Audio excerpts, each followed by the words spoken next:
My name is Enrique Morales. I am 58 years old, and 3 weeks ago, my world shifted with 6 blinking numbers on a lottery ticket worth $50 million. I sat at this very kitchen table, the ticket trembling in my hands, my breath caught in my throat. But even as the shock surged through me, one decision came as cold and steady as stone. No one in my family would ever know. Not my son, not my daughter, not my brother, who's bled me dry for years. You see, in my family, money isn't love, it's leverage. And I was about to find out just how little I truly meant to them. And here's the part you won't believe. Before I ever spent a single peso of that fortune, I decided to test them. I wanted to know if they thought I was broke, who would step forward? Who would vanish? Who would show their true face? The answer nearly broke me. And it changed everything. Don't forget to subscribe to the channel and comment where you're watching from. The first night after those numbers lit up the screen, I didn't sleep. I stared at that ticket under the dull light above this table, listening to the hum of the refrigerator and the tick of the old clock on the wall. 50 million. After taxes, maybe 30. Still more money than I'd ever imagined holding. For a moment, the boy in me, the boy who grew up in a dusty Jalisco farmhouse, wanted to shout, to run outside, to tell the world I was finally free. But the man I am, the man who's been weathered by years of family disappointments, knew better. I poured myself a glass of tequila, though my doctor had warned me about my blood pressure. The amber liquid caught the light as I swirled it, and I thought about every time I'd already played the fool. Javier, my son, had called 2 years ago in the dead of night. "Papa, it's just 5,000, just until the business takes off." I wired the money before sunrise. He never mentioned it again. Sophia, my daughter, was subtler. She wanted me at her side when she bought her first condo, until she needed help covering the closing costs. She promised it was temporary. 5 years later, she barely answers my calls. And Luis, my younger brother, if there were a world record for borrowed cash and broken promises, he'd be a champion. He always had that wheedling tone, that way of making me feel guilty for having just a little more than him, even when all I had was a steady job and a modest pension. I let the tequila burn down my throat. If I told them about the win, I knew what would happen. They'd circle like vultures, each with their stories, their needs, their urgent crises. And in the end, it wouldn't be a gift. It would be an obligation, a leash around my neck. The tequila glass landed on the table with a dull thud. I made my decision right there. Silence was my protection. The next morning, the sun crept through the blinds, casting lines across the worn wood floor. I brewed my coffee black and strong, the way I've always liked it. As the aroma filled the kitchen, I opened my laptop and searched how to claim lottery anonymously. My fingers hesitated on the keys, but I pressed on. That's when I stumbled upon articles about blind trusts. An attorney could set one up, shield my identity. I could walk away with my winnings, and the world would never know Enrique Morales had become a multimillionaire overnight. My lips curled into a half-smile. That anonymity was worth more than the ticket itself. But even with the safety net forming in my mind, another thought pushed its way through. Over the years, I had carried my family through their storms quietly, without fanfare. And yet, when I'd needed even a fraction of that support in return, when my wife Elena was sick and I was drowning in hospital bills, who was there? Not Javier, not Sophia, not Luis. They each had excuses, busy lives, pressing needs. It was Tia Carmen, my father's sister, long retired and living off a meager pension, who slipped me a check for $200 and whispered, "I wish it were more, Enrique."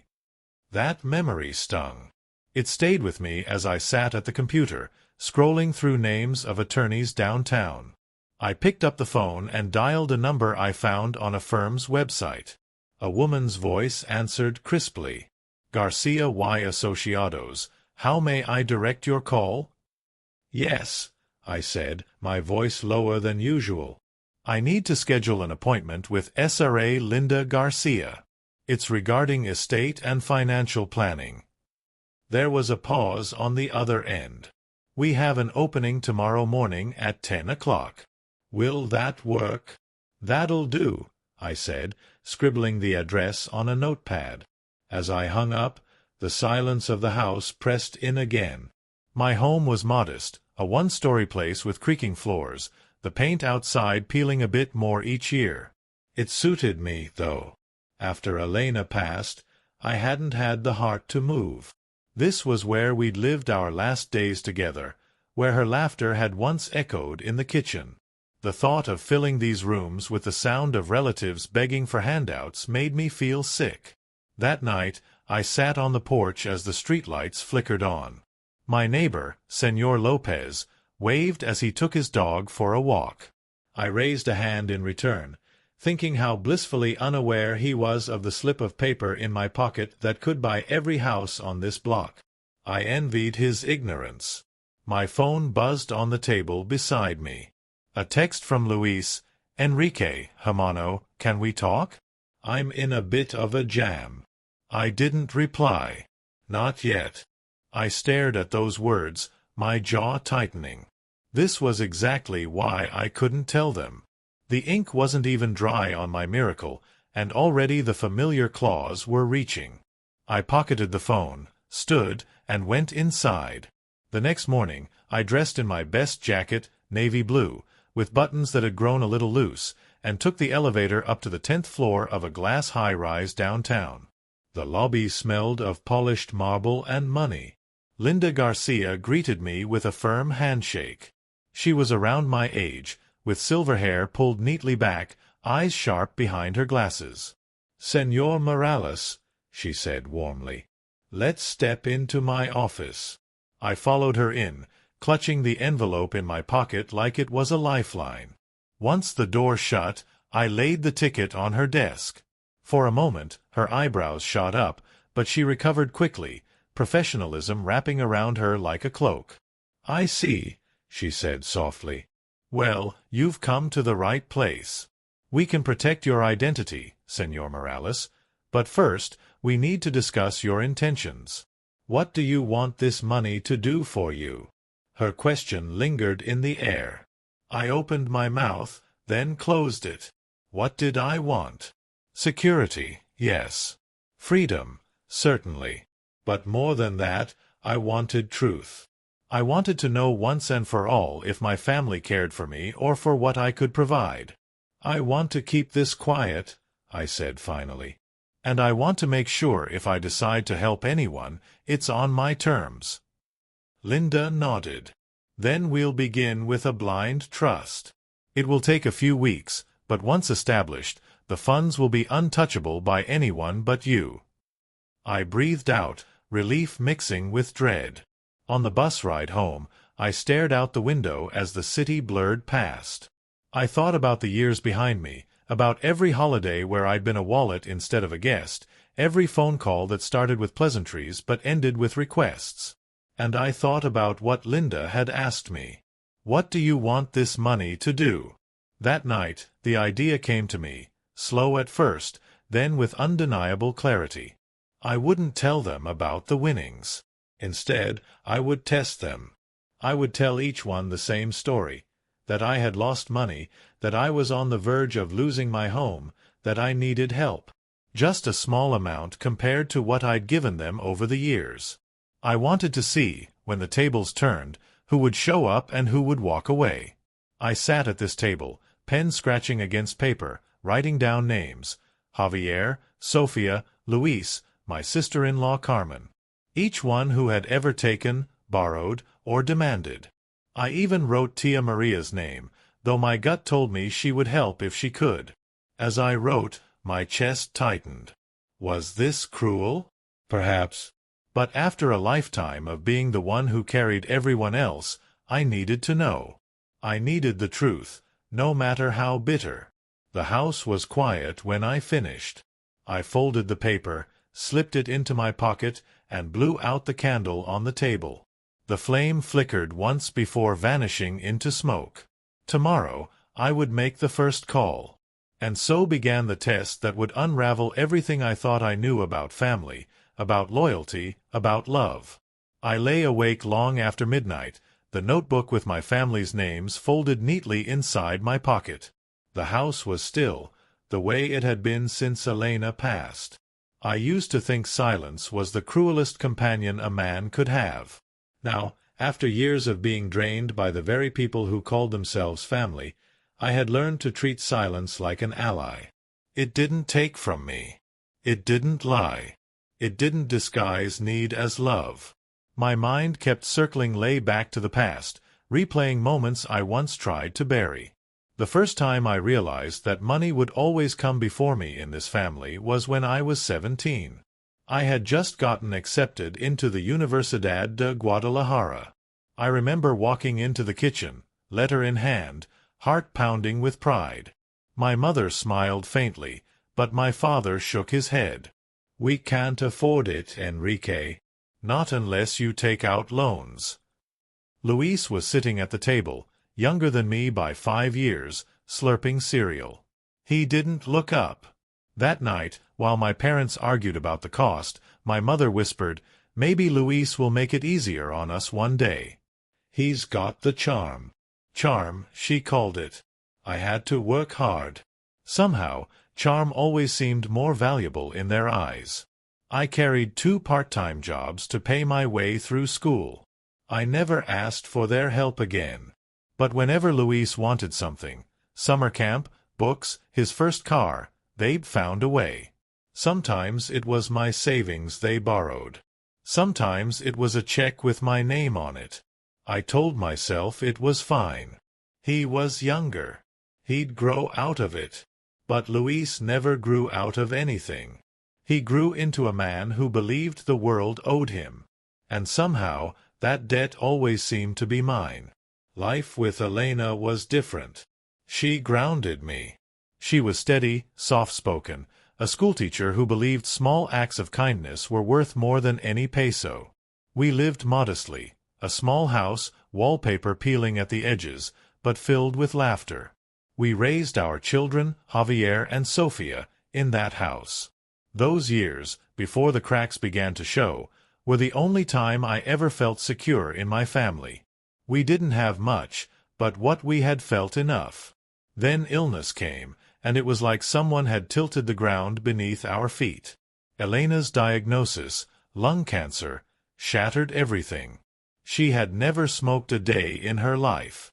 I worked myself raw trying to keep her comfortable. I sold my truck, drained our retirement, and took shifts I was too old for. When the bills became mountains I couldn't climb, I did the one thing I swore I'd never do. I called my children and I called Luis. Javier answered first. His voice was clipped, hurried. "Papa, I can't keep bleeding money. The startup's just taking off. 5 grand here, 10 grand there, it all adds up." The words cut deeper than he realized. Sophia's tone was gentler, but no less final. "Papa, Pablo and I are paying off the condo. Maybe in a few months we could—" The sentence drifted like smoke, meaningless. "And Luis?" Well, Luis sighed into the phone as if I had ruined his evening. "I've got my debts, Enrique. Maybe you should refinance the house." That's what people do. I remember sitting at the kitchen table that night, Elena asleep in the other room, my head in my hands. Not one of them could be bothered to stand beside me when I was drowning. Only Tia Maria, my father's sister, who retired and lives on a pension that barely covers groceries, showed up. She pressed $200 into my palm with trembling fingers. "I wish it were more," she whispered. I told her it was enough, but the shame of needing her and the gratitude I felt in equal measure stayed with me. When Elena passed 6 months later, Javier and Sofia came to the funeral in stiff black clothes, checking their phones between condolences. Luis stood at the pulpit, giving a grand speech about how family was everything, then left early to catch a flight to Cancun. The hollowness of it all stayed with me more than the words. "Papa, you'll be okay," Javier said, patting my shoulder with one hand, his car keys already in the other. "Call me if you need anything," Sofia offered, her voice floating as if she knew I never would. Luis hugged me, reeking of cologne and mezcal, and muttered, "Stay strong, hermano. Stay strong," as if strength alone was supposed to replace love. I tried to shake those memories as I sat staring at the candle flame on my kitchen table years later. But they had a way of coming back, especially now when I had something none of them knew about, something that would expose them for who they were. That lottery ticket had done more than make me wealthy. It had given me the chance to strip away all the excuses, all the masks. I would create a story. I'd tell them I was broke, that I had lost money in bad investments, that I was on the verge of losing the house. I'd ask for $7,000. Not a fortune, not impossible, just enough to matter, enough to test. For Javier with his new Tesla, it was pocket change. For Sofia and her surgeon husband, less than a weekend vacation. For Luis, it was less than he already owed me. I wondered which of them would help and which would vanish. The question twisted inside me, equal parts anticipation and dread. Did I want the truth? Was I prepared to face it? What if they failed me again? What if the answer confirmed what I had always feared? That in my family, love was just another word for transaction. The thought gnawed at me as I lay in bed until sleep dragged me under. The next day, I walked into town. The air was sharp with autumn, the sidewalks littered with brittle leaves. I passed the taqueria Elena used to love.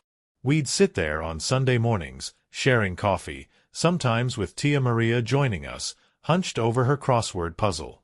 Now the booth was empty, the window fogged from the breath of strangers. My phone felt heavy in my pocket. My thumb hovered over Javier's number. I wasn't ready. Instead, I scrolled to Miguel. Miguel had been my neighbor 30 years ago, before he retired from the police force. A man built like an oak tree with eyes that missed nothing. Over the years, we'd kept in touch, grabbing a cerveza once in a while. Two old men trading war stories from battles of different kinds. He answered on the second ring. "Enrique, long time. What's on your mind? Can you meet me?" I asked. "I need perspective." We met at the local cantina. The walls were lined with faded photos, images of old mariachi bands and local heroes.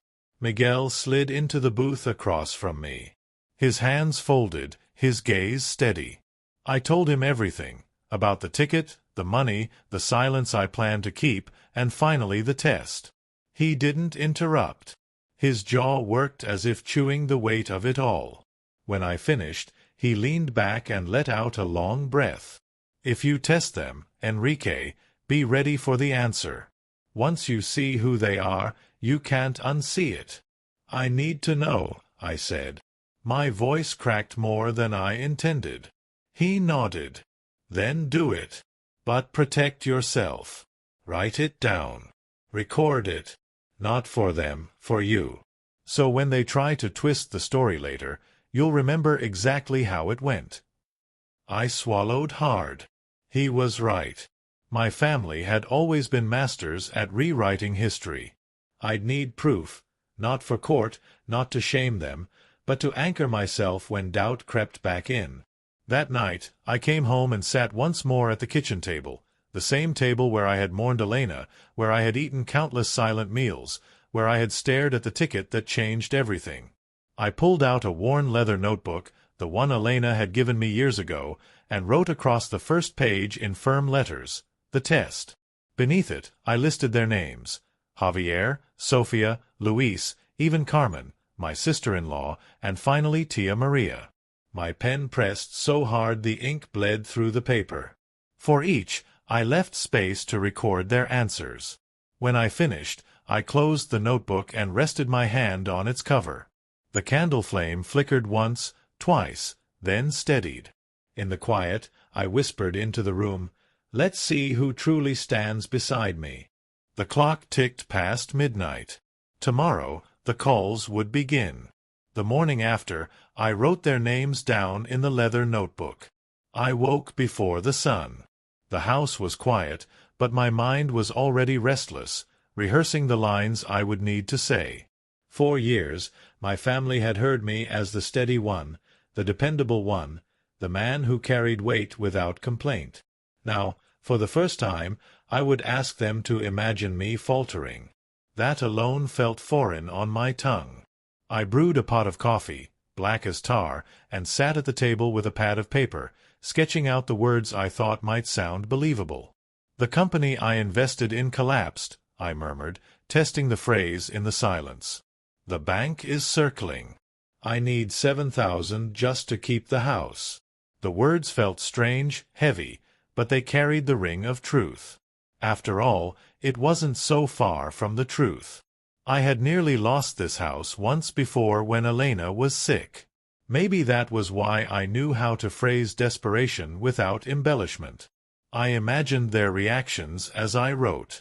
Javier would sigh, shift the blame, maybe lecture me about financial planning as if I hadn't spent a lifetime teaching him what discipline meant. Sophia would sound sympathetic, but her excuses would be wrapped in the softness of her voice, like a knife hidden in silk. Luis would likely laugh, pretend he wished he could help, then spin some story about how he was this close to a deal that would change everything. And Carmen, she would cluck her tongue, whisper to others about how Enrique had finally lost his grip, and enjoy the gossip more than she'd ever enjoy helping me. The candle I had left on the table the night before had burned down to a stub. I rubbed my eyes, then reached for my phone. My finger hovered over Javier's name first, but something inside me resisted. He was my son, yes, but I didn't want to begin with him. I needed to be sharper, more prepared. Instead, I scrolled to Sophia. My daughter had always been the gentler one, the one who still called on holidays, even if out of obligation. If anyone was going to give me a sliver of hope, it would be her. I pressed the button, held the phone to my ear, and listened to the rings. 1, 2, 3, then her voice, bright and practiced. "Papa, this is a surprise. Everything okay?" I took a breath and let it out slowly, lowering my tone, letting weariness seep into it. "Not exactly, Sophia. I wouldn't be calling if it weren't important." There was a pause. "What's wrong?" I let silence hang for a moment before speaking, letting her imagination race ahead of me. "The firm I put some savings into collapsed. Fraud, bad management, whatever it was, the money's gone. And the bank's already calling about the mortgage. I need some help. Just enough to keep me afloat until I figure things out. About 7,000. Her sharp intake of breath reached me even through the static. For a moment, I thought she might surprise me. Then her voice softened, careful, practiced. "Oh, Papa, that's awful. I can't believe they did that to you. But, 7,000 is a lot. Pablo just paid the kids' school tuition, and we're still catching up on the condo renovations. Maybe in a couple of months." I cut in gently. "Sophia, the bank won't wait a couple of months. They'll start proceedings within weeks." Her silence stretched too long. I could almost hear her weighing the cost of my crisis against the comfort of her life. "I'll talk to Pablo," she said finally. "Maybe we can manage a smaller amount, but I can't promise." A smaller amount, a half measure, a delay. I could hear in her voice that the conversation was already over. "I understand," I said, my tone flat. "Thank you for listening." "Of course, Papa," she replied quickly, a little too eager to close the call. "We'll figure something out. Don't worry." But she wasn't going to figure anything out. Not for me. I ended the call, set the phone down, and stared at the leather notebook. I wrote her name, drew a line, and wrote the words, sympathy, excuses, no commitment. The taste in my mouth was bitter. For a long time, I sat without moving, my coffee gone cold. A part of me wanted to stop the experiment right there, to preserve what little illusions I still held. But illusions are a kind of poison. Once you taste the antidote, you can't go back. By noon, I had rehearsed again, changed the story slightly, and made it sharper. This time, I called Luis. My brother answered on the second ring, his voice thick with bravado.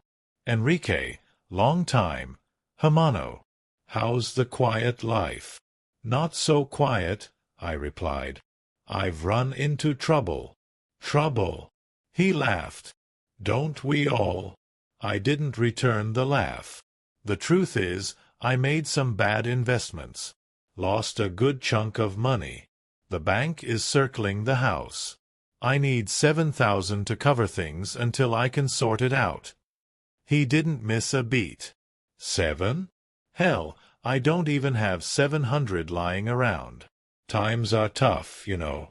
Market's rough. Clients are late with payments. Maybe you should, sell that old truck or refinance. You've always been good at figuring things out.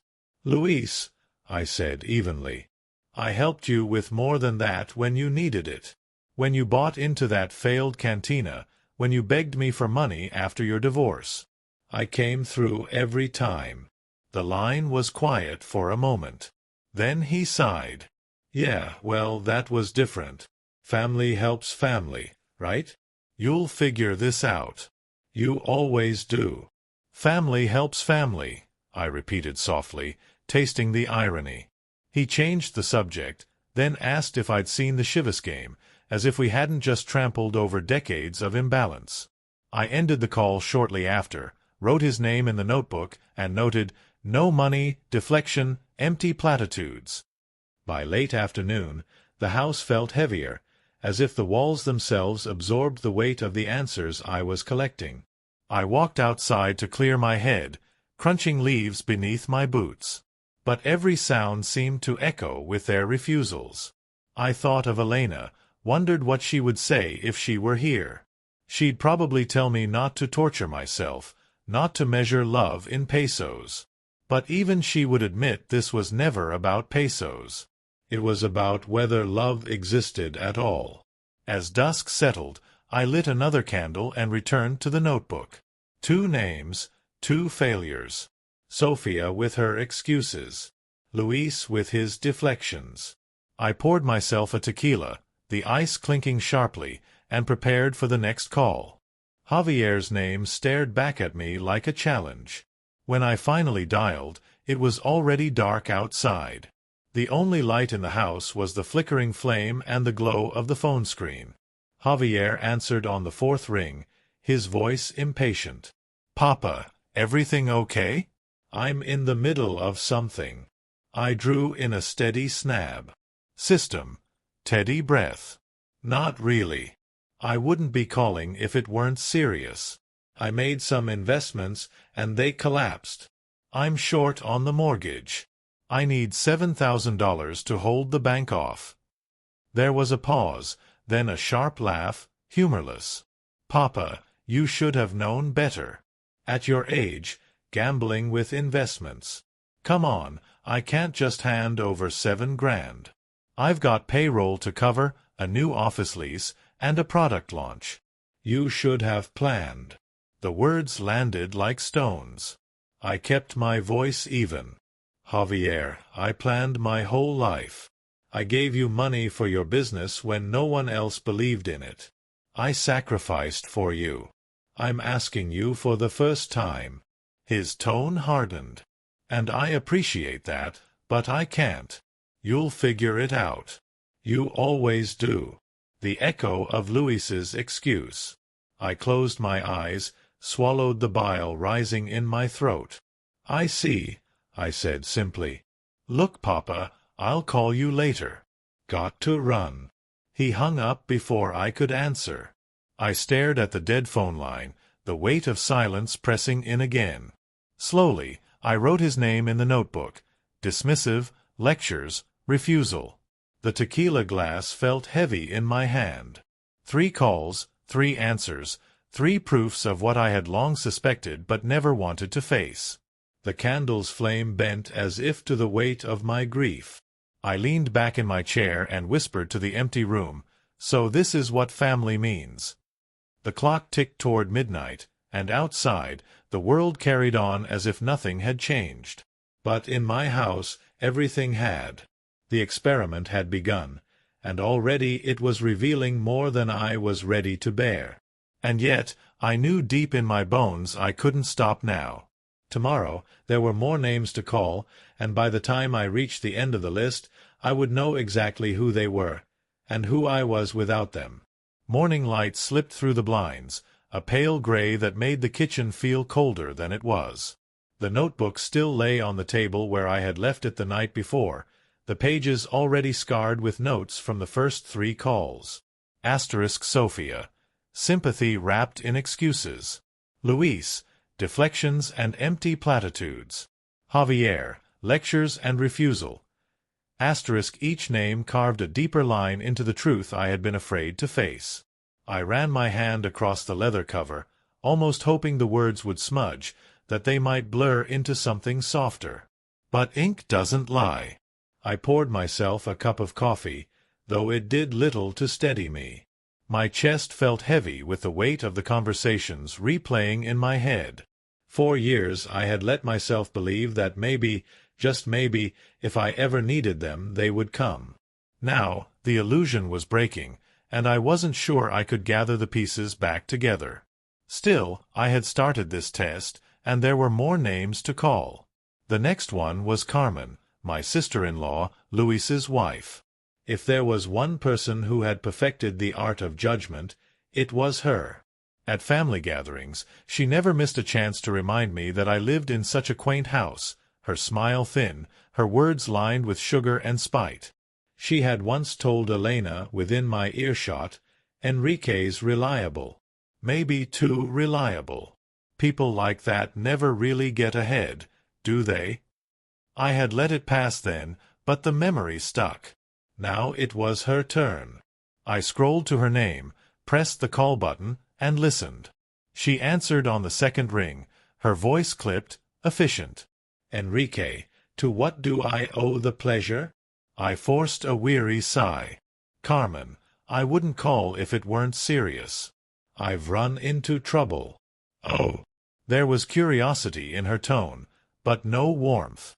"I made some bad investments," I continued. "The bank is circling. I need 7,000 to hold them off." There was a pause, and I could almost picture her lips tightening, her eyes narrowing. Then came the laugh, short, sharp, disbelieving. "Enrique, Enrique, I always wondered when you'd slip up. You've been so self-righteous all these years, helping everyone, acting like you had it all figured out. And now you expect us to bail you out." Her words cut, though I had expected nothing less. "I'm asking for help, Carmen. Family helps family. Or so I thought." She scoffed. "Family helps family when it makes sense. Luis and I have our commitments. Maybe you should sell that little house of yours. Downsize. Live within your means, like the rest of us." I kept my tone even, though my hands trembled. "You mean like when I helped Luis after the cantina failed, or when I gave you both money after the hurricane repairs?" Silence. Then her voice grew sharp. "That was different. That was for something we all benefited from. This is just your mess." I closed my eyes, letting her words settle. "I see," I said finally. "Thank you for your honesty." She hung up without another word.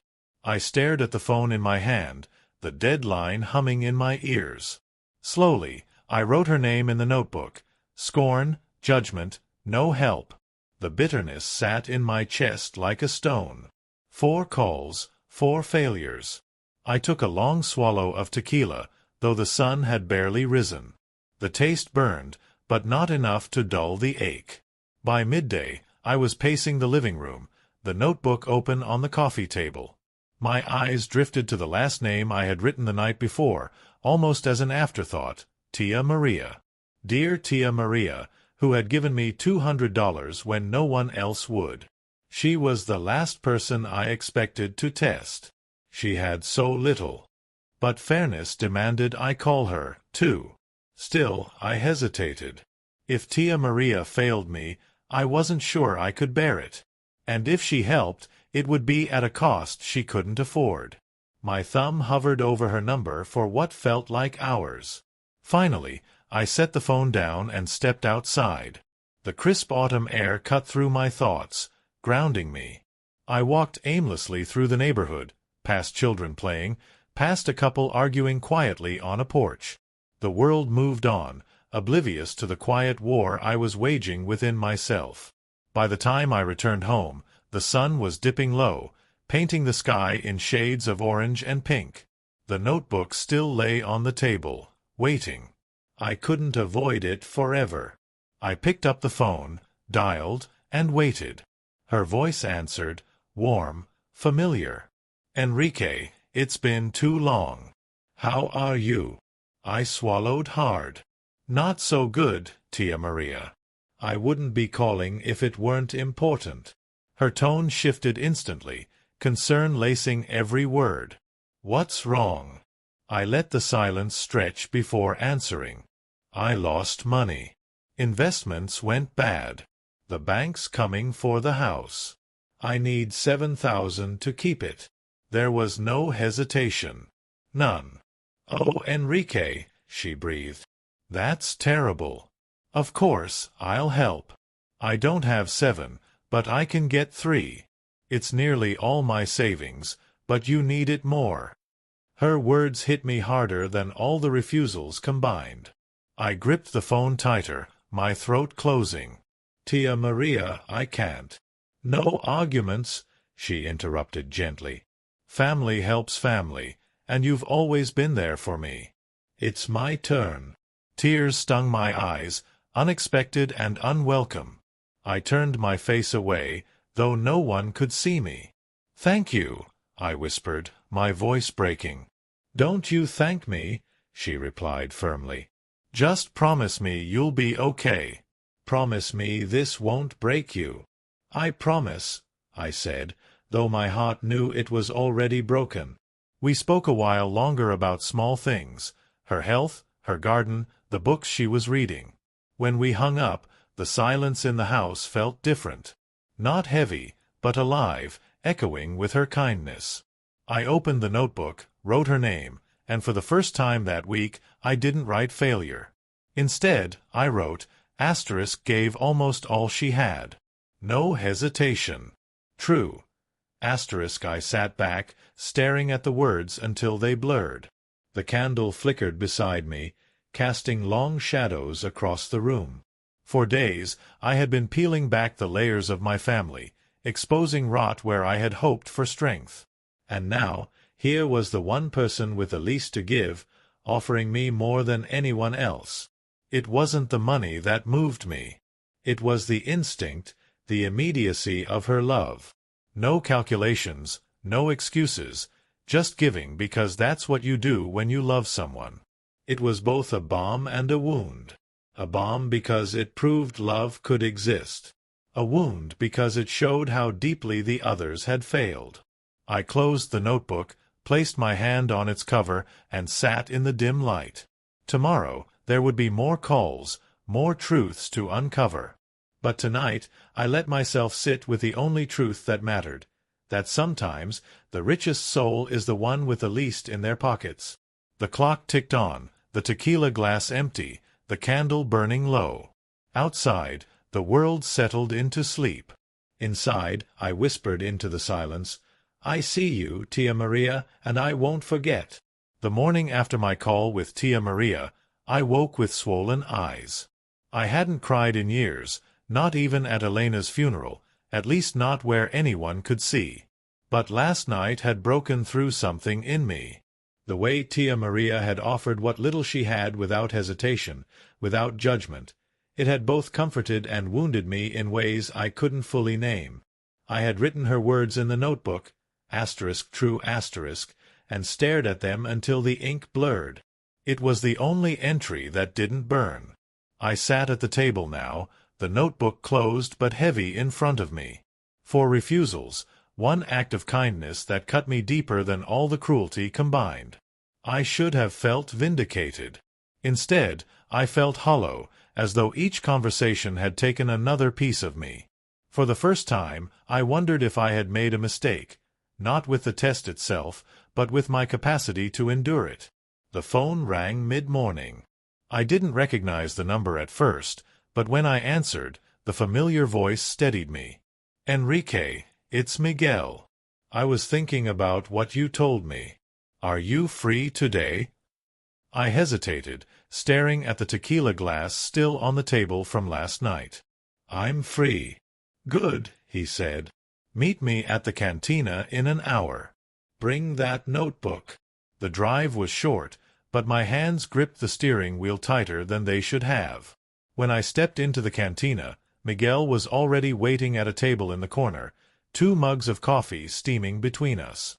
He looked me over, his sharp eyes taking in the lines etched deeper into my face.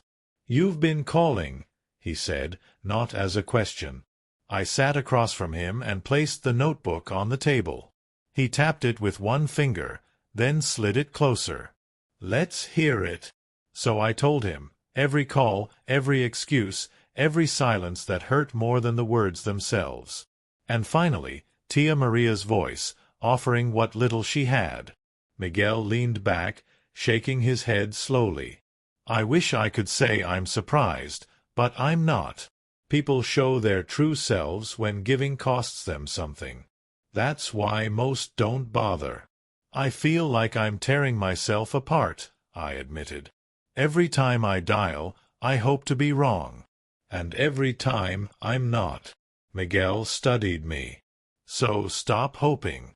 That's what's killing you. Not the truth, the hope." I looked at him, the words hitting harder than I expected. He wasn't cruel, just direct.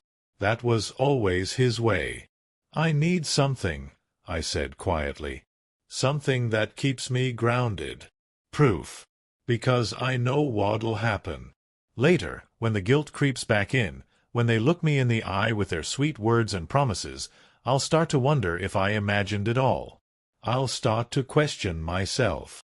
Miguel nodded. "Then record them. Write it down. Date it. Keep everything. Not for a courtroom, for your damn sanity. You've been gaslit your whole life. Don't let them do it again." I stared at him, the weight of his words anchoring me. "You think that'll help?" "I know it will," Miguel said firmly. "Because it's one thing to remember the sting. It's another to hear their voices later, exactly as they were. That's the truth you can't argue with." He handed me a small device I hadn't noticed he'd brought with him. "Digital recorder. Use it for the next calls. Don't tell them. Just let it run. And every time you finish, save a copy. Back it up. You'll thank me." I turned it over in my hand.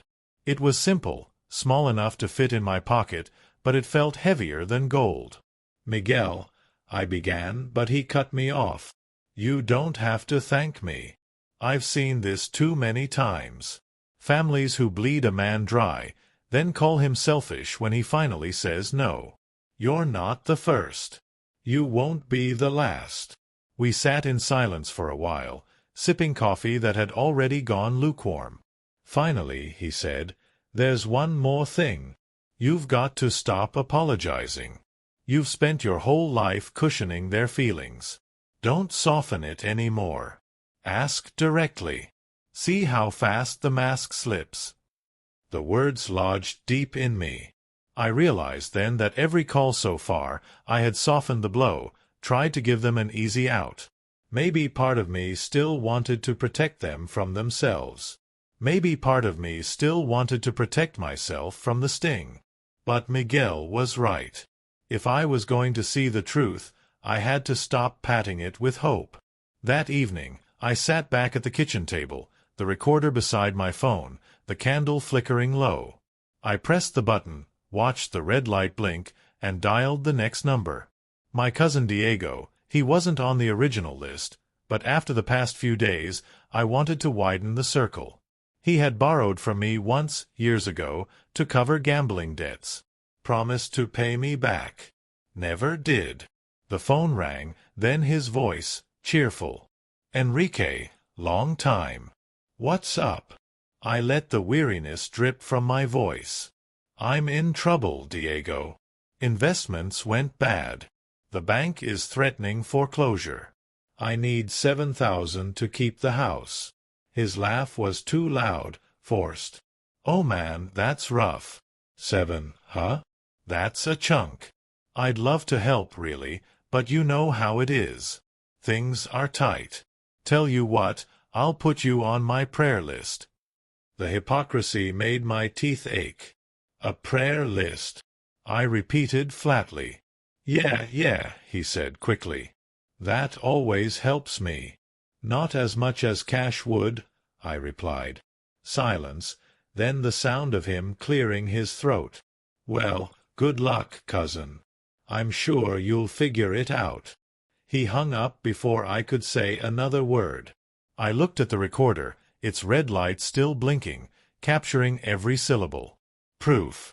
I picked up the notebook and wrote, "Diego, hollow laughter, prayers, no help." Later, as I poured another tequila, Miguel's words came back. Stop apologizing. Stop softening. So when I called the next person, my niece Anna, I didn't bother with preamble. "Anna," I said, my voice steady. "I need $7,000 to keep the bank from taking the house." There was a stunned pause, then a flurry of excuses about student loans, rent, and a car payment. I didn't argue. I didn't soothe. I just let the silence sit until she faltered, then said quietly, "Thank you for being honest." And I hung up. It felt cleaner that way. No more giving them room to decorate their refusals with pity. No more cushioning the truth. Just the bare bones of it. By the time the candle burned low that night, I had filled more pages in the notebook. Each name a reminder, each word an anchor. But instead of feeling crushed, I felt a strange kind of strength building. Maybe it was the recorder in my pocket or Miguel's voice still echoing in my head. Maybe it was simply the clarity that comes when the fog of hope finally begins to lift. Still, I couldn't shake the image of Tia Maria, her voice steady, offering what she couldn't afford to lose. That image burned brighter than all the refusals, and it reminded me that love did exist, even if only in one corner of this fractured family. I blew out the candle, the smoke curling into the air, and whispered into the dark, "One day they'll see. Not through my words, through their own." The red light of the recorder blinked off, and the room fell silent again. There's a peculiar kind of silence that follows you when you've stripped yourself of illusions. It's not peace, not yet. More like standing in the hollow of a church after the congregation has left, the air still heavy with echoes, but nothing alive to fill it. That's how the house felt after those recordings. Every wall seemed to whisper, "They showed you who they are. Don't pretend you didn't hear." 4 days, I played the tapes back. Diego's hollow laughter, Anna's flustered excuses, even the way Tia Maria's voice cracked when she promised help she didn't have. The recorder had become my mirror. I didn't recognize myself in the man who used to smooth over everyone's guilt, who used to nod and smile and forgive. I was harder now, quieter, but sharper. And with that sharpness came a thought. Testing them with requests was one thing, but what if I tested them with collapse? What if I let them believe I was sinking fast? No longer just in need of help, but on the brink of losing everything. House, dignity, maybe even life itself. Would they lean in to hold me up, or would they step back, relieved to watch me fall? The thought festered until it became a plan. It started with my son, Javier. He hadn't called since my bad investment story, and I knew his silence wasn't worry. It was calculation. If I were broke, what use was I? But I decided to bring him closer, just enough to see what he'd do when the ground seemed to give way beneath me. I dialed his number late one evening, the recorder running, my hand steady this time. He answered with clipped words, as though I'd interrupted something more important. "Papa." "Javier," I said softly. I let my voice tremble just enough. I don't know how much longer I can hold on." The bank called again. They said foreclosure papers might come next week. He didn't respond right away. I imagined him glancing at his wife, Laura, whispering behind a cupped hand. Finally, he said, That's rough. What are you going to do?" I let the silence hang heavy, then exhaled like a man defeated. "I don't know. Maybe I'll just let them take it. Maybe it's easier that way." He shifted in tone then, almost too quickly. "Well, if you lose the house, you can always move into assisted living. Laura's mom found a good place for her aunt last year. They have payment plans." My grip tightened on the receiver. Assisted living. To him, I was already halfway gone, a burden to shuffle into some corner. "I see," I murmured. "I might be best," Javier continued, his voice a little brighter now, as though he'd solved something. "You'd be around people your age, structured meals, medical staff on site. Safer." I imagined Laura standing there, nodding, maybe even smiling. My son, ready to pack me away like old furniture the moment it became convenient. "Thank you, Javier," I said quietly, the recorder blinking its red eye. "You've given me a lot to think about." I hung up before he could reply. I didn't pour a tequila that night. I wanted the sting to stay sharp. I wanted to remember every word without blurring it. I wrote in the notebook, *Javier, offered assisted living. Eager relief in his tone. The next day, I tried my daughter Sophia. She picked up on the third ring, her voice rushed, as though the world was always demanding more of her. "Papa, what's wrong?" "It's late," I forced a ragged sigh. "I don't think I can cover the mortgage this month. I might be out on the street." Her pause wasn't concern. It was hesitation, the sound of someone weighing risk against reward. Finally, she said, "If that happens, Papa, you can always sell the house and move in with someone. Maybe Tio Luis has space.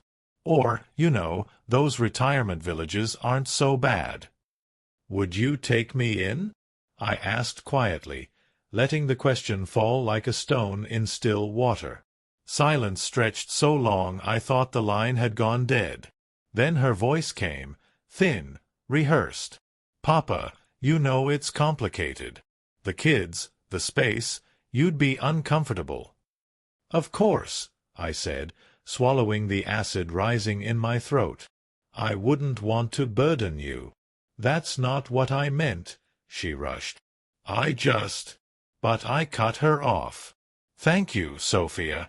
I'll figure it out." I ended the call, the red light blinking like a heartbeat on the table. That night, I wrote in the notebook, *Sophia. Couldn't even say the word yes. Her silence spoke louder than any refusal. I stared at the words until my hand cramped. Each entry was a gravestone, marking the burial of another illusion. But here's the twist I hadn't planned for. After those calls, I didn't feel weaker. I felt stronger. Because every time they revealed themselves, the mask I'd built for them cracked further. And the clearer I saw them, the less power they had over me. Miguel called the next day. He didn't even wait for me to speak. "They failed you again, didn't they?" "Yes," I admitted. "Good," he barked. "Because the more they fail, the more you're freed from the lie. You think you're losing family, but what you're losing is the leash they've had on your neck for decades." I sat with his words, letting them burn. He was right. Each refusal wasn't just betrayal, it was release. I decided to push the experiment further. If they thought I was truly crumbling, Would anyone try to take advantage? The answer came quicker than I expected. A week later, my brother Luis showed up at my door unannounced. He hadn't visited in months, not since the investment losses rumor I'd fed him. "Enrique," he said, too brightly, "heard things are rough." I let him in, the recorder tucked into my pocket. He scanned the room like a vulture, his eyes lingering on the tequila bottle, the unpaid bills I'd left deliberately scattered on the counter. "You know," he began, settling into a chair, "I could take this place off your hands before the bank does. Get you some cash to tide you over. Not much, of course, given the circumstances, but better than nothing, right?" I stared at him, my jaw tight. He wanted to buy me out for pennies, swoop in on what he thought was a carcass. "Luis," I said slowly, "what would you do with the house?" "Oh, you know," he waved a hand. "Flip it. Maybe rent it. Carmen's nephew needs a place. Could be perfect. Everyone wins. Everyone but me." I leaned back, letting the silence stretch until he shifted uncomfortably. "I'll think about it," I said finally. As he left, I caught his reflection in the window, a satisfied smirk, the kind a man wears when he believes he's just outplayed his brother. When the door clicked shut, I whispered to the recorder in my pocket, "Luis, vulture, ready to gut me alive." That night, the candle burned lower than usual, the shadows longer. I thought about Javier's eagerness to tuck me away, Sophia's cowardly silence, and Luis's greed. And instead of despair, I felt something else rise in me. Not anger, not yet. Something colder, steadier. Resolve. Because now I understood. This wasn't just a test anymore. It was preparation. They thought they were circling a broken man. They had no idea I was taking notes, saving every word, every smirk, every silence. One day soon, I'd place it all before them like a mirror they couldn't turn away from. And when that day came, they'd finally see what I saw. Not family, not love, but a house of cards collapsing under its own weight. I blew out the candle, the smoke curling in the air, and said aloud to the empty room, "You've written your verdict. I'm just the witness." The recorder's red light blinked off, sealing the night's confession in its memory. The morning after Luis's visit, I woke to a different kind of silence. Not the hollow kind, but purposeful. A silence that felt like the pause before a craftsman takes his first strike with the chisel. Something inside me had settled. No more waiting for them to prove me wrong. They already had. Now it was my turn to prepare. I sat at the kitchen table with my notebook and a black pen. The words from the night before stared back at me. Javier, assisted living. Sophia, silence. Luis, vulture. Below that, I wrote a new word in heavy strokes, plan. For the first time in weeks, my hands didn't tremble. I knew revenge wasn't the right word for what I wanted. Revenge is hot, reckless. This needed to be something colder, cleaner. Justice, a mirror so clear they couldn't look away. And the beauty of it, they would set it all in motion themselves. The first step was legal. I called Miguel the next afternoon. He answered with the same gravelly steadiness he always had. "Enrique, I need a lawyer," I said simply. He chuckled. "You already got one." "No, not for me. For them." He was silent for a beat, then said, "All right, tell me what you're thinking." "Explain." I lowered my voice. "If they think I'm broke, they'll circle closer. Luis already tried to buy the house for scraps. I need everything recorded, documented, and airtight. And when the time comes, I want it in black and white. Every lie, every betrayal, every scheme, not my word against theirs. Paper, signatures, recordings." Miguel whistled low. "You're building a case." "I'm building a mirror," I corrected. He didn't argue. Instead, he gave me the name of a colleague, a quiet man, discreet, who handled estates and family disputes. I called that evening and made an appointment under the guise of restructuring my will. The lawyer never needed to know the full truth. All he had to do was help me set the stage. The next week, I drove downtown, wearing my oldest jacket and carrying a folder stuffed with unpaid bills, all props, of course. The lawyer's office smelled of old paper and lemon polish. He shook my hand with polite detachment, the way professionals do when they expect nothing but routine. "I want to make some changes," I told him, sliding the folder across the desk. "Circumstances have shifted."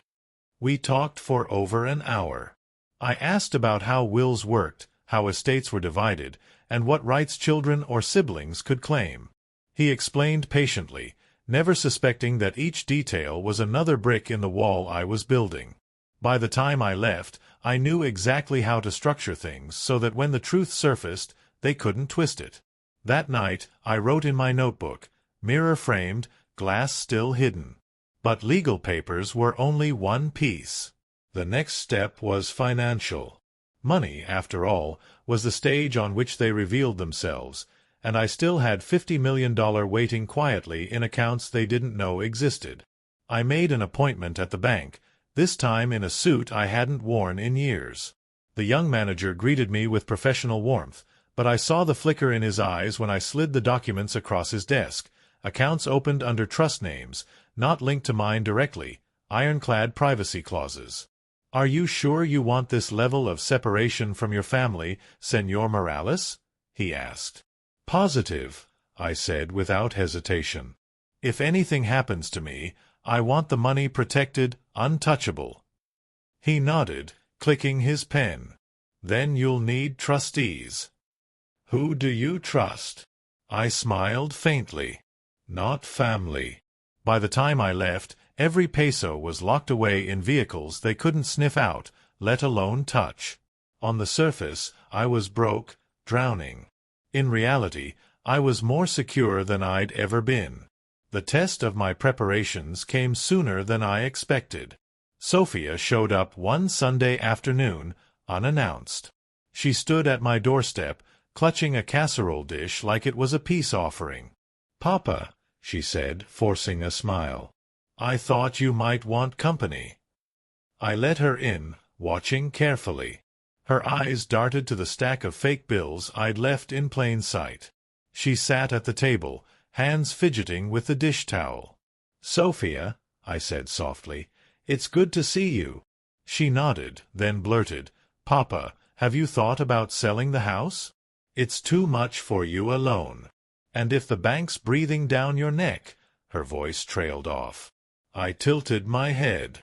"And if I sold, where would I go?" She hesitated, then offered a brittle laugh.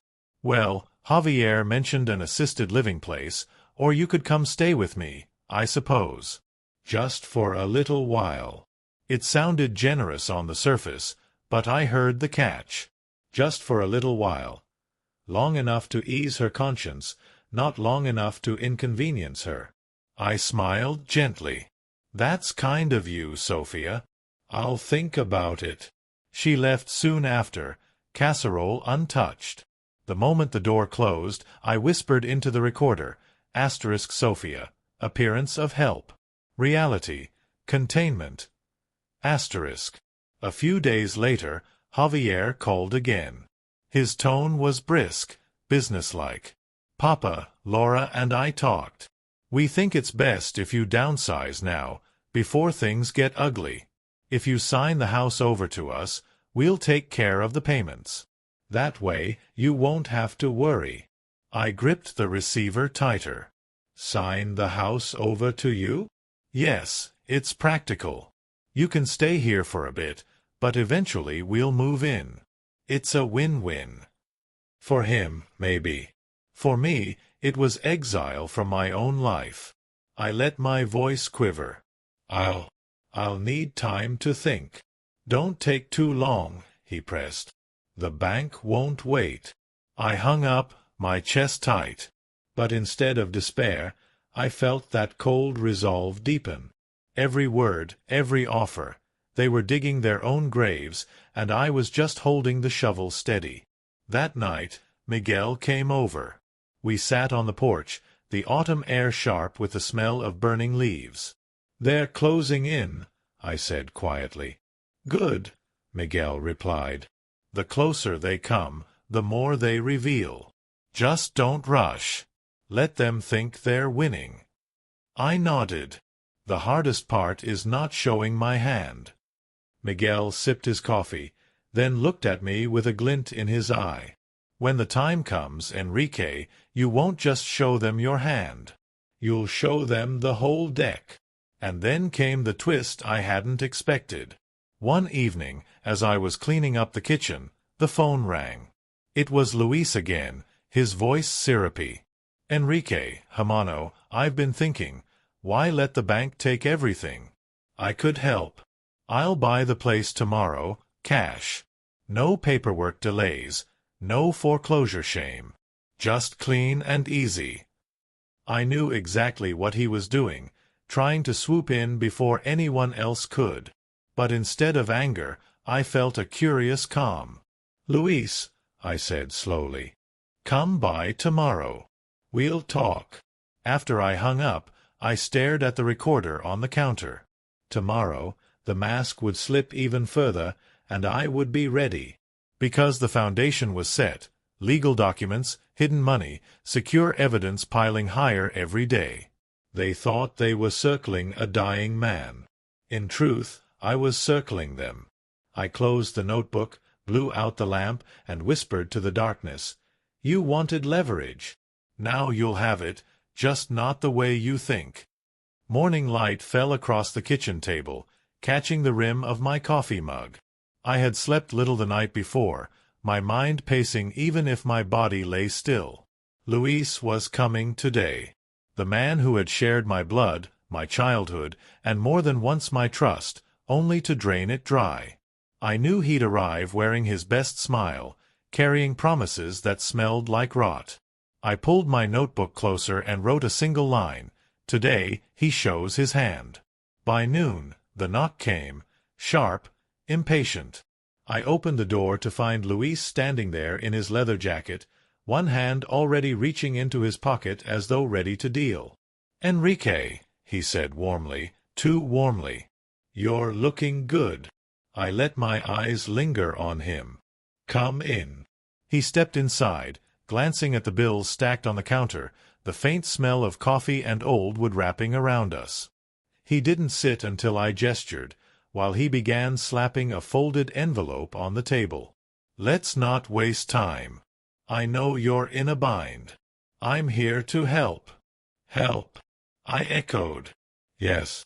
Cash offer. House for me, freedom for you. No bank breathing down your neck.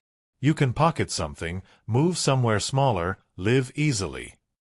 He slid the envelope closer. "I'm doing this for you, Enrique." I didn't touch it. "For me," I repeated softly. "Of course." His smile strained. "We're brothers." Silence stretched. Then I asked, "What's in the envelope?" "Offer letter," he said quickly. "Signed. All legal. You'll see I'm being generous." I opened it slowly, eyes scanning the numbers. It was laughable, a fraction of the house's worth, even in its worn state. A vulture's bargain. I laid the paper flat, smoothing it with my palm. "Luis, you're offering less than half its value." He leaned forward. "Half of something is better than nothing. You and I both know the bank will snatch it for even less." I met his gaze, steady. "And if I refuse?" He shrugged, trying for casual. "Then you drown. I'm offering you a lifeline." My lips curved into the faintest smile. "A lifeline," I murmured. In that moment, I knew I had him exactly where I wanted. What Luis didn't know was that the small device under the table was recording every word. His lifeline would be another piece of the puzzle, another shard of proof showing who he truly was when the mask slipped. But I wasn't finished. "Luis," I said quietly, Would you give me a day to think, to speak with Javier and Sofia? His expression flickered, then tightened. Enrique, don't drag your kids into this. They'll just complicate things. I tilted my head. And why would that bother you? He forced a laugh. It doesn't. I just don't want you stressed. I nodded slowly. One day. Tomorrow, we'll talk again. He rose reluctantly, clapped my shoulder like we were still boys, and left. I stood at the door long after he disappeared, the faint echo of his shoes fading down the street. When I turned back to the table, the envelope still lay there, thin and pathetic. I whispered into the recorder, "Luis, cash offer, predatory, mask slipping."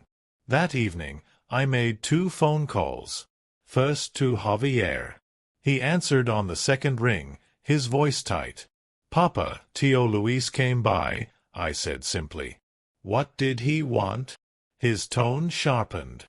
"He offered to buy the house. Cash." A pause, then sharply, "Don't sign anything, Papa. He'll rob you blind.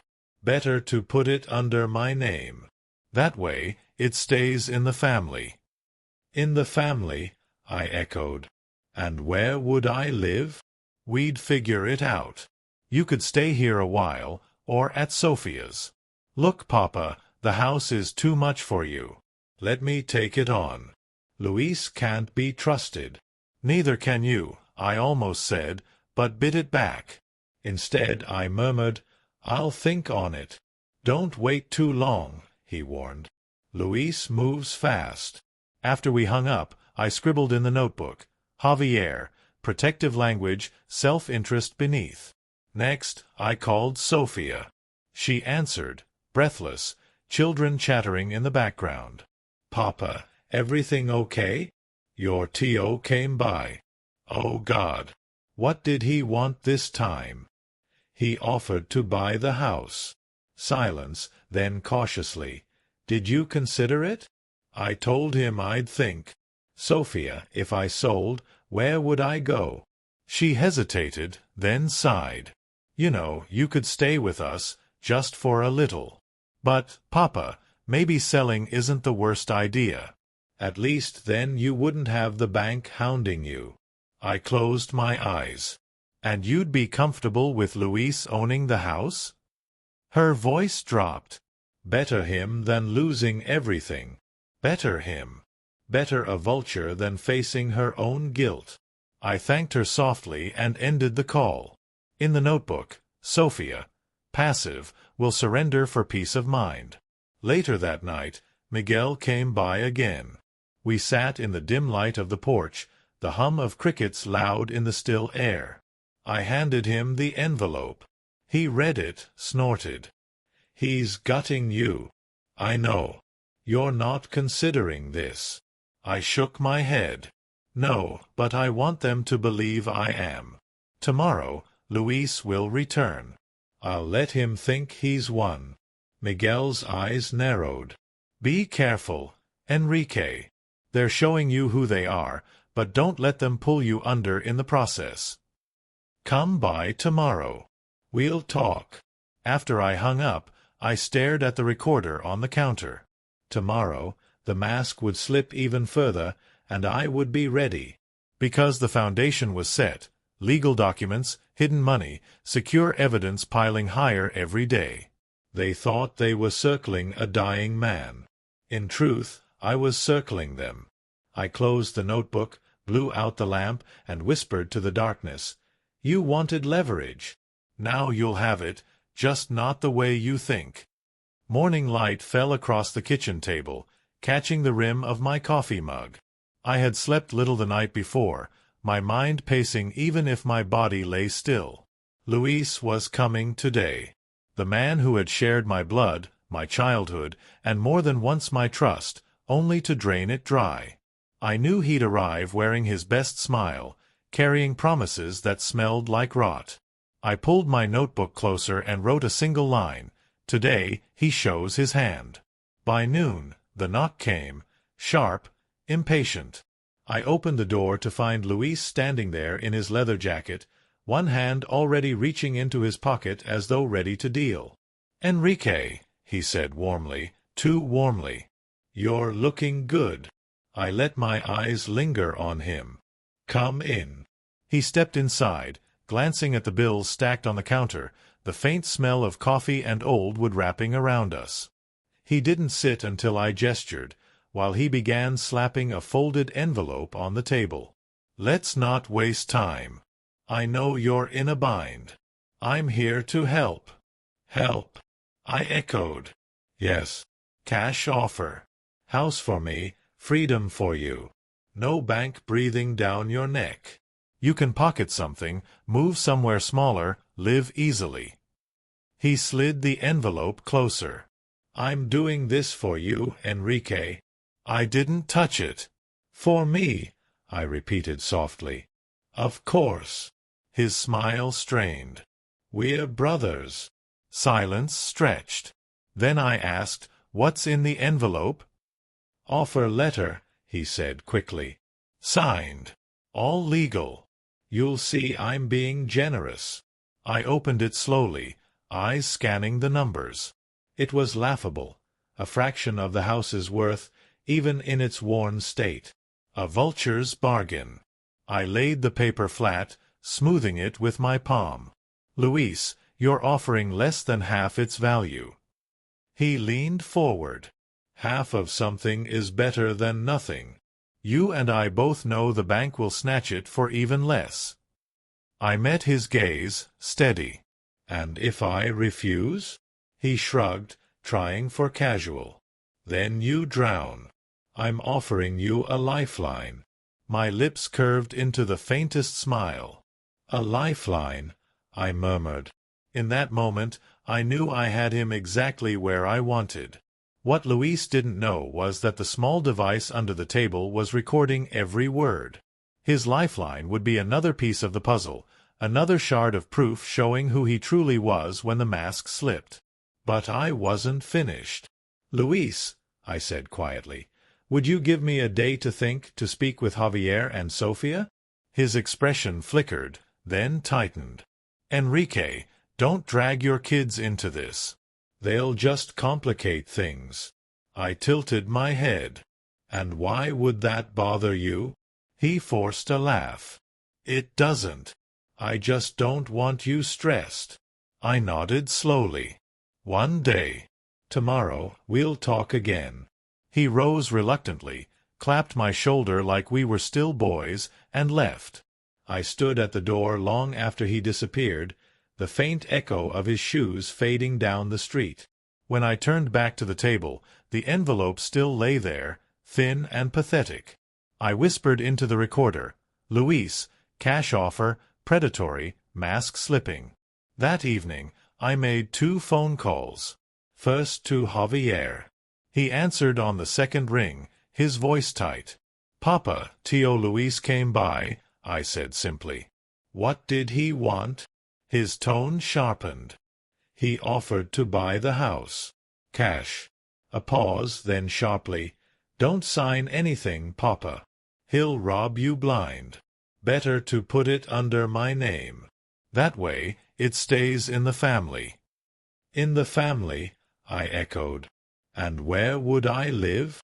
"We'd figure it out. You could stay here a while, or at Sophia's.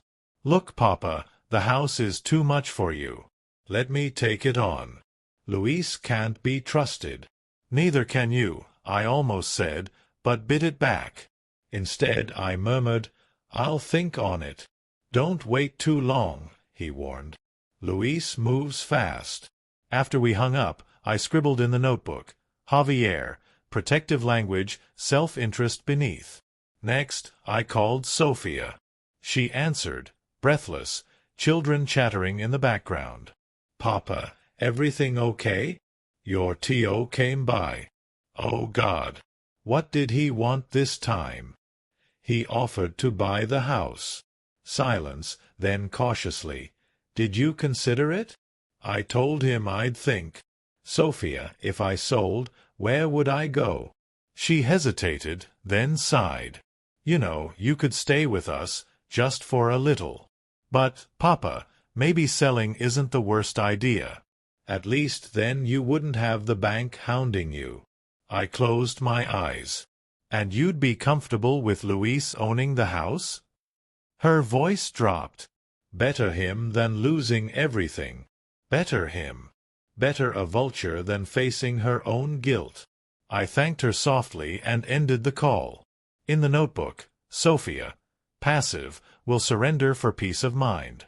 Later that night, Miguel came by again.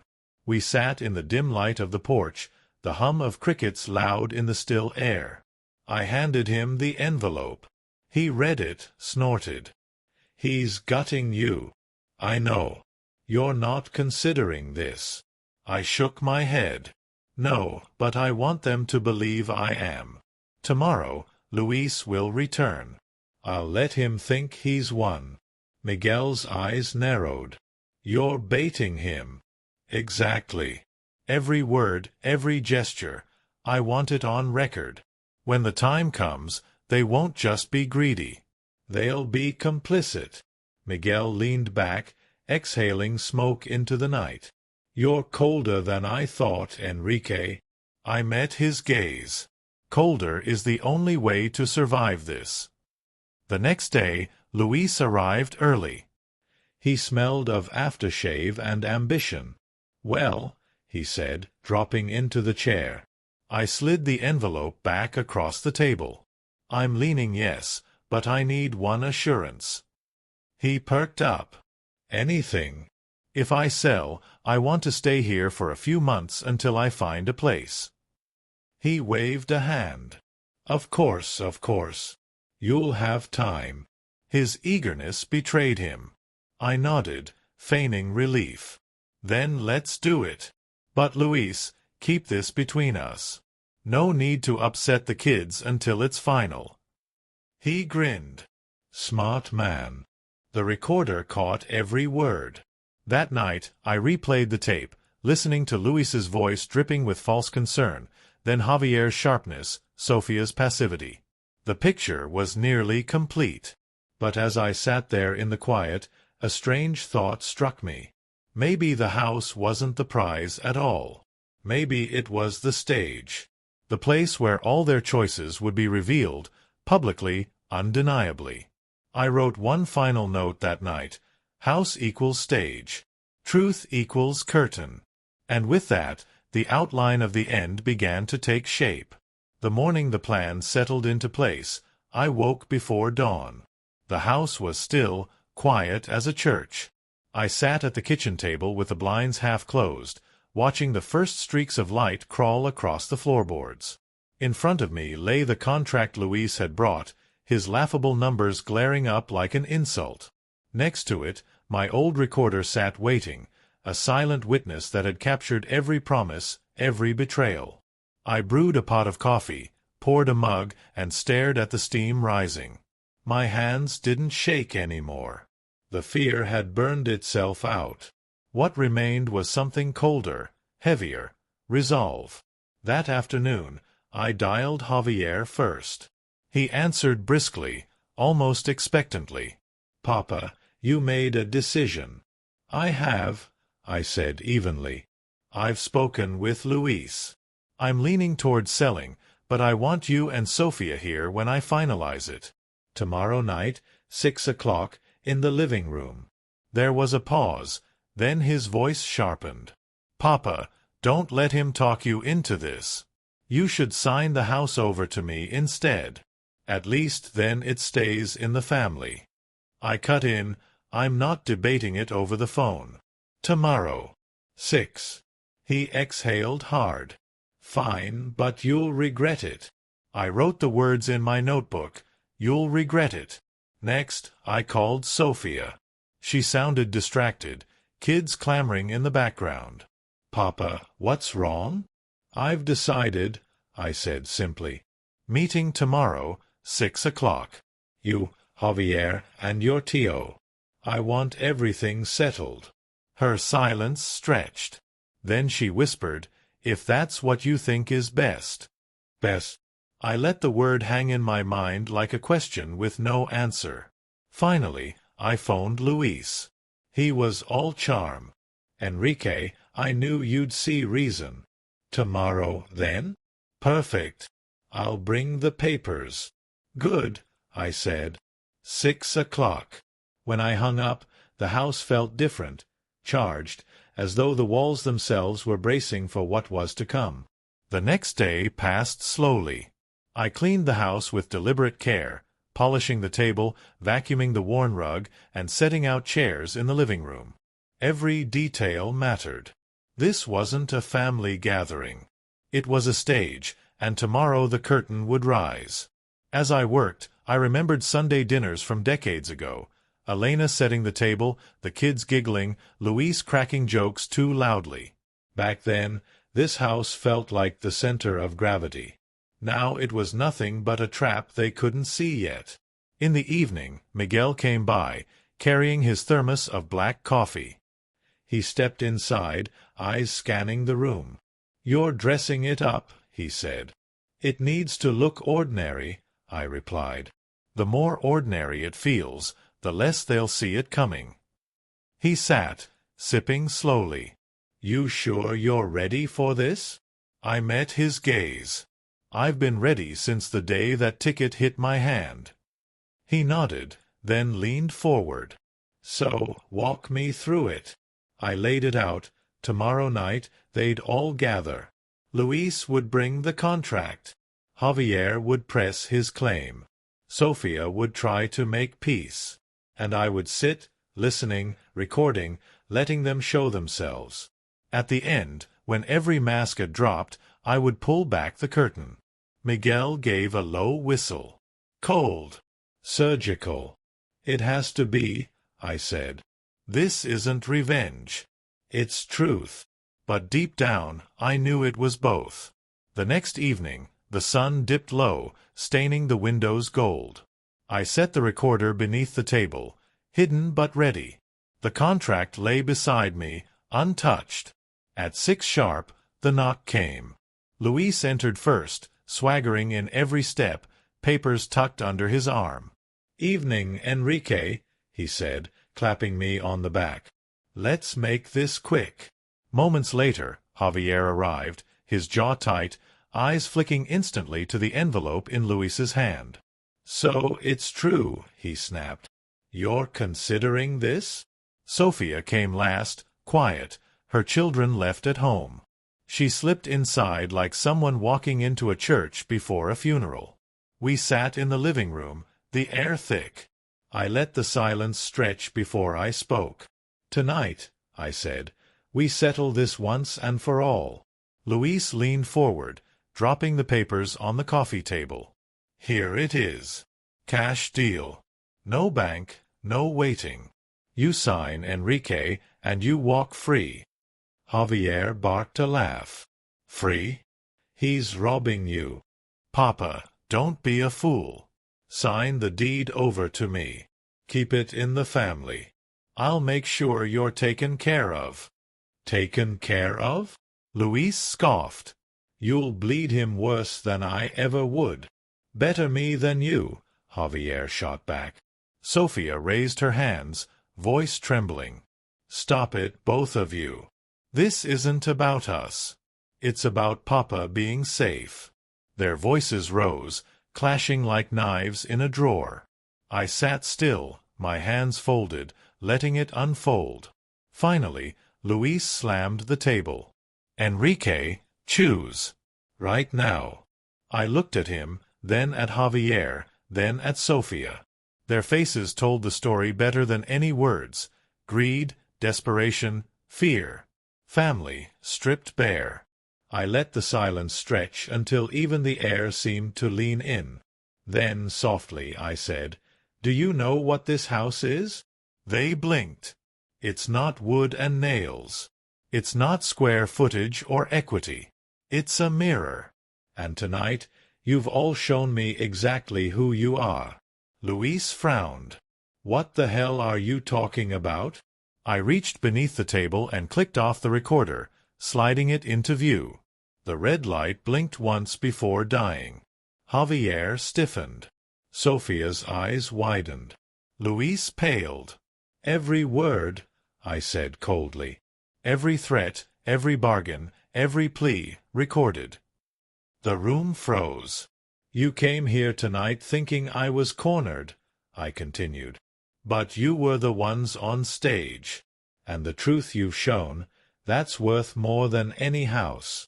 Luis surged to his feet. You can't. I already did. My voice cut through him.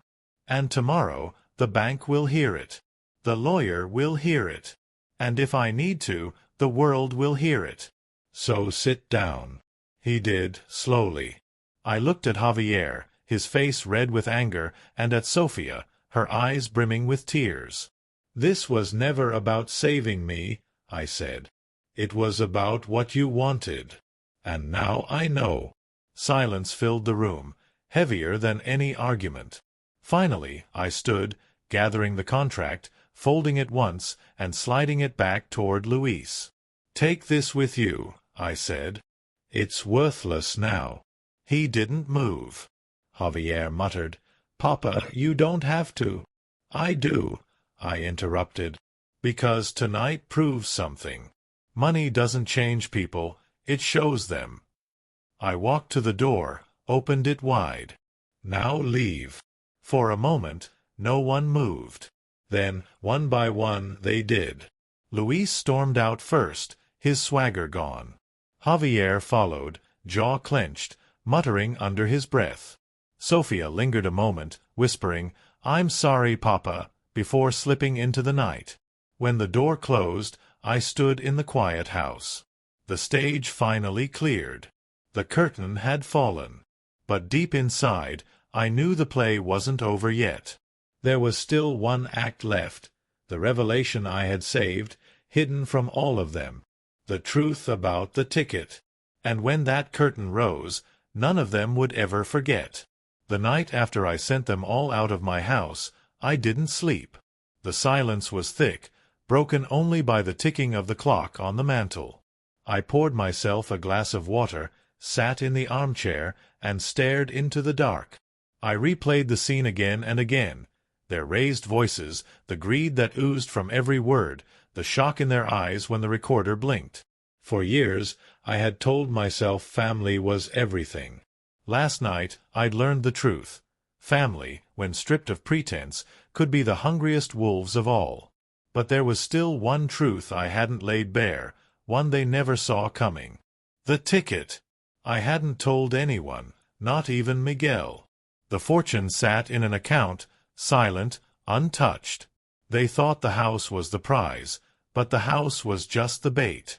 I leaned back in my chair, the corners of my mouth tightening into something that wasn't quite a smile. Tomorrow, I thought, tomorrow I end it. Morning came slowly, gray clouds stretching across the sky. I dressed carefully, not in my usual worn flannel, but in a pressed shirt, jacket, and shoes polished until I could almost see my reflection. I looked in the mirror and hardly recognized the man staring back.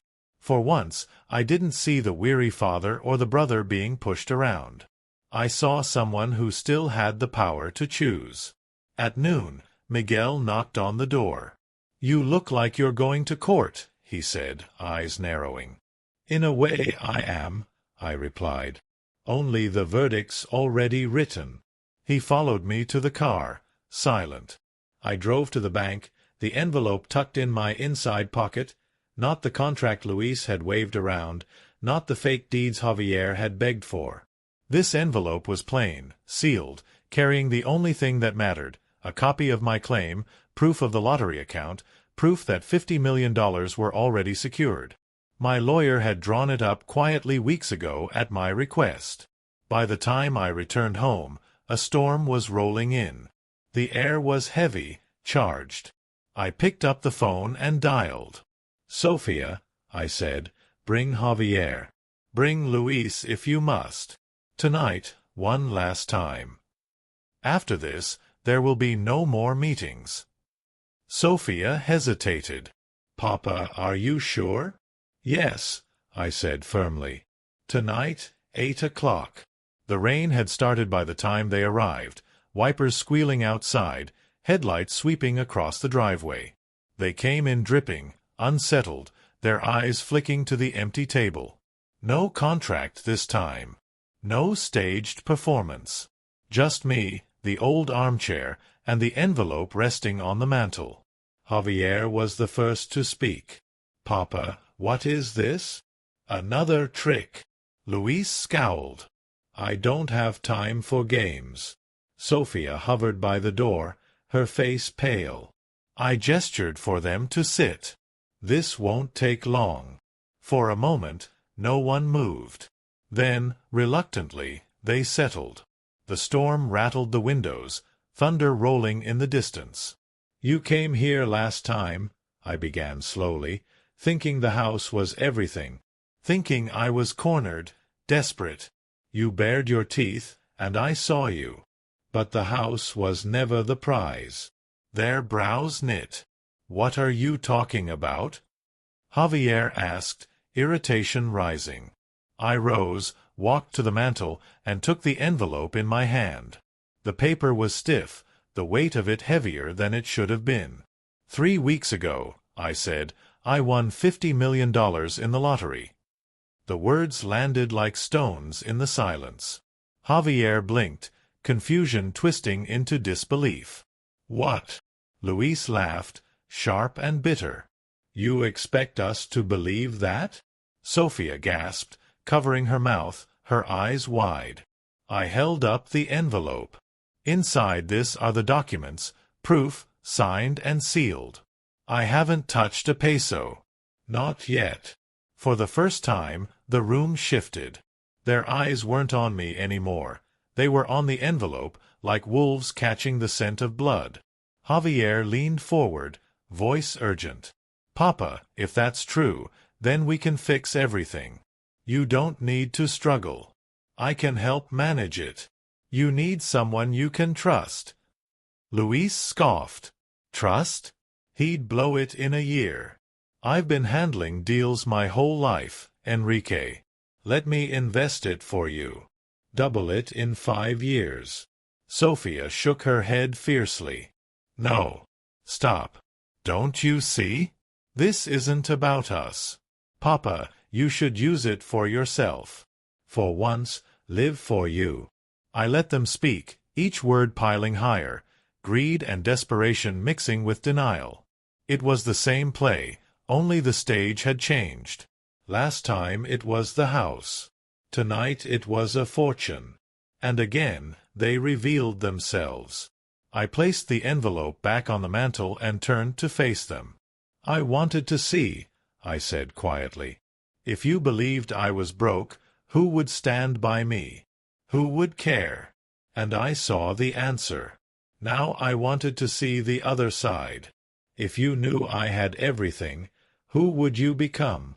Their faces told me more than words ever could. Javier's mouth worked soundlessly, panic flaring in his eyes.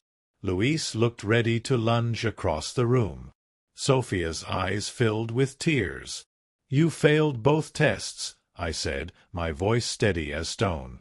"When you thought I had nothing, you abandoned me.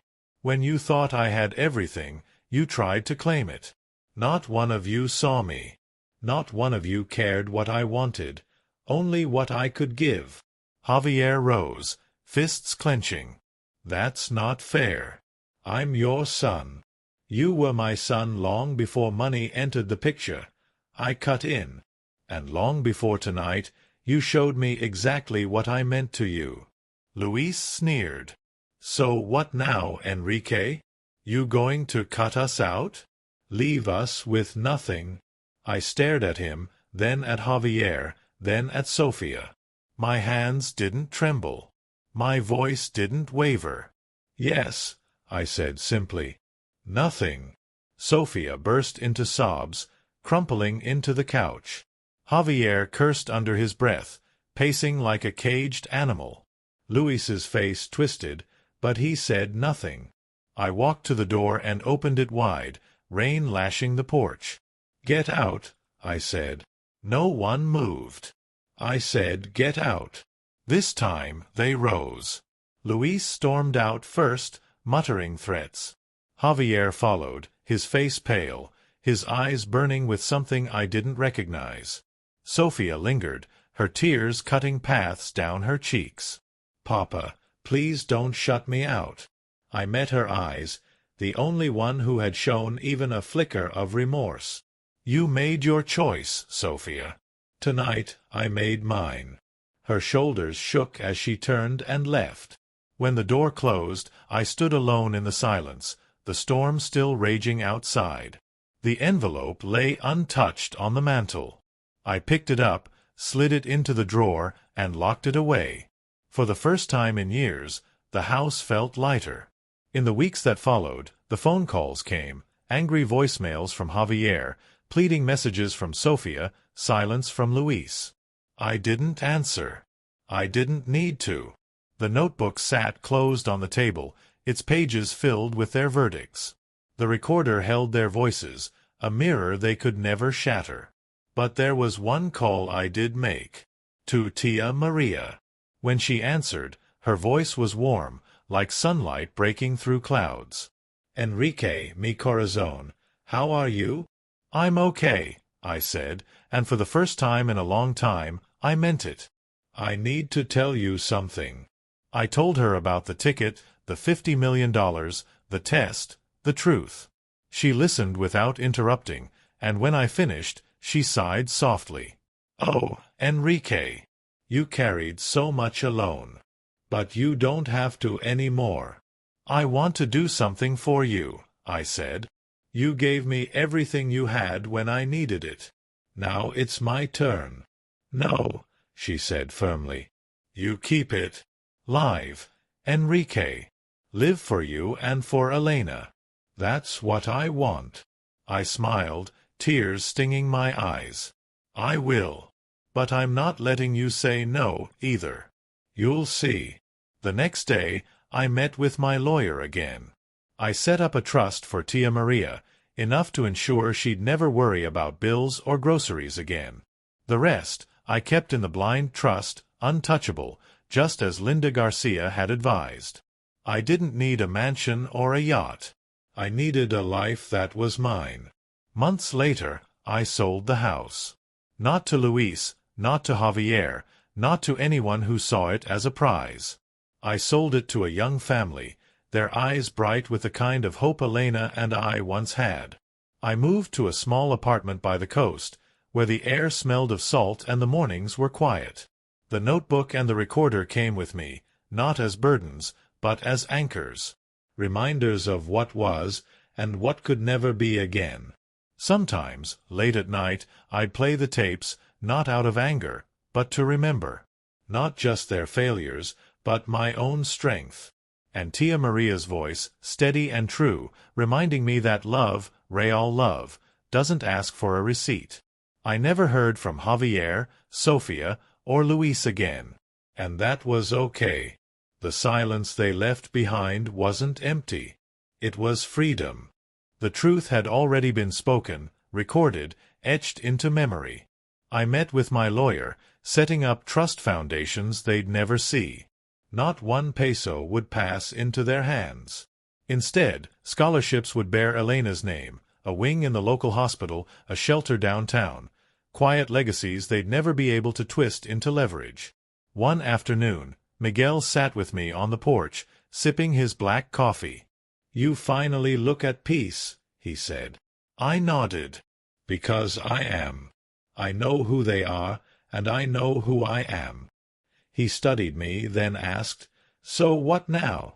I looked out at the horizon, the sun breaking through the last of the storm clouds.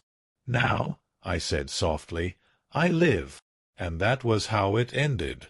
Not with shouting, not with violence, but with clarity. They thought money was leverage. They thought they could bend me, break me, use me.